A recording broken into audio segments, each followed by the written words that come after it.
today we begin with the muscular tissues. Muscular tissues is composed of many long, cylindrical, highly contractile muscle cells or fibers. Each fiber is made up of numerous fine fibrils called myofibrils. On stimulation, muscle fibers contract or shorten and then they relax or lengthen to return to their uncontracted state in a coordinated manner. Muscles bring about locomotion and movements of various organs.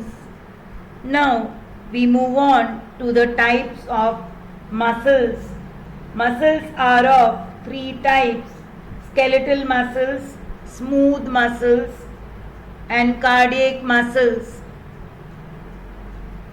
First, skeletal muscles. Skeletal muscles are closely attached to skeletal bones and consist of long, cylindrical, multinucleated fibers. They have a characteristic striped appearance, hence are called striated muscles. The skeletal muscle fibers are bundled together in a parallel fashion and several bundles are covered in a sheath of connective tissue. Example, biceps in upper arm. The activities of skeletal muscles are under control or they are under voluntary control. Hence, they are also termed as voluntary muscles. Next, we move on to the another type of muscle known as smooth muscles. Here on the screen, you can see the structure of skeletal muscles, smooth muscles, and cardiac muscle tissues. The first, which I have already explained you, the skeletal muscles which show striations, means alternate light and dark bands. Now we move on to the smooth muscles. Smooth muscles consist of spindle shaped and they are uninucleated fibers. The fibers do not show striations and they are spindle shaped. That means they have broader center and tapering at the ends.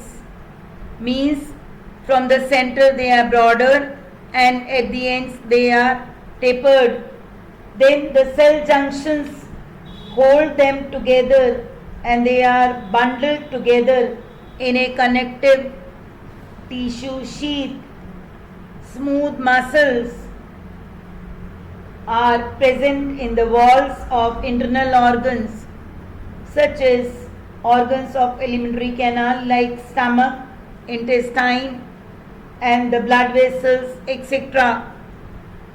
These muscles are smooth muscles and the activities of these muscles are not under voluntary control. The activities of these muscles are not under control of our will. That means they are involuntary muscles. Since they are not under voluntary control, they are also called as involuntary muscles. Next, we move on to the cardiac muscles. Cardiac muscles are made up of short, cylindrical, uninucleated fibers and are present only in the heart wall. The cell junctions fuse the plasma membrane of several muscle cells to form a branching pattern. Here on the screen you can see the branching pattern of the cardiac muscles. And the specialized feature of this muscle is presence of communication junctions, or called as intercalated disc. I repeat, these muscles show intercalated disc, which are the communication junctions and are present at some fusion points which allow the muscle cells to contract as a unit. The cardiac muscles are faintly striated and are involuntary in nature. The cardiac muscles are faintly striated and are involuntary in nature. These muscles are found in the heart walls. These muscles are found in the heart walls. Next, we move on to the neural tissue. The neural tissues, they control body's functions and responsiveness to the changing conditions. Here on this screen, you can see the neural tissue or the neuron with neuroglia, or the neuron cell with neuroglia or the neuroglial cells. Neurons are the functional units of the neural tissue, and they are highly excitable cells. They are highly excitable cell. Then there is presence of neuroglial cells. The neuroglial cells make up more than half the volume of the neural tissue. I repeat, the neuroglial cells make up more than half the volume of the neural tissue. They protect and support the neurons. They protect and support the neurons. Now, here on the screen, you can see the structure of the neuron cell.